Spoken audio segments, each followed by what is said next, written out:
My second husband was a man that was the John Birch Society coordinator for South Florida, for Florida. So I met tons of people through him. I was married to him for 6 years, during which time he went to Israel. We hosted many very interesting people in our home. And through the church, I had many prophecies over me. And so that led me to a prophecy saying that I would minister to men in green.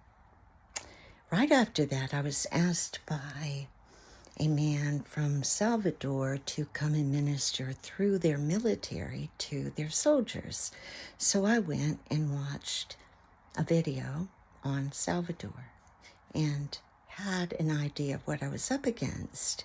Well, when I got there, it was an incredible experience and not at all what was being reported here.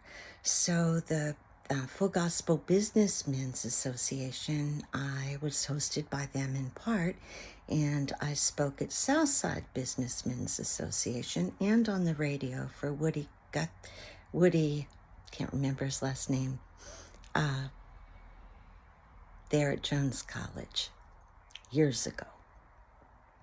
So I had an extensive history with ministering and traveling, not extensive with traveling, but I did certainly enough in the military to understand that the propaganda was so deep.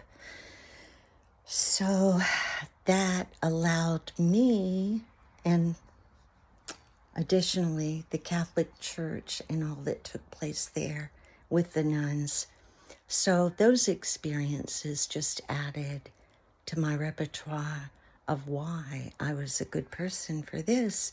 So I was so angry about January 6th that I had been deep in investigation before the COVID thing, which allowed me to get tons of downloads on Zelensky and bios on his bosses and Kolomaisky and all that BS. So I had maps of where the COVID labs were all over Ukraine, and I knew that they had pilfered our scientists. So I had all that before anyone else did, but no one would believe me that Zelensky was a creep. No one would believe me. He was a total setup. Anyway, I just wanted to add to that my background with government and all this stuff I uncovered. As I pulled it up, they took it down. Crazy.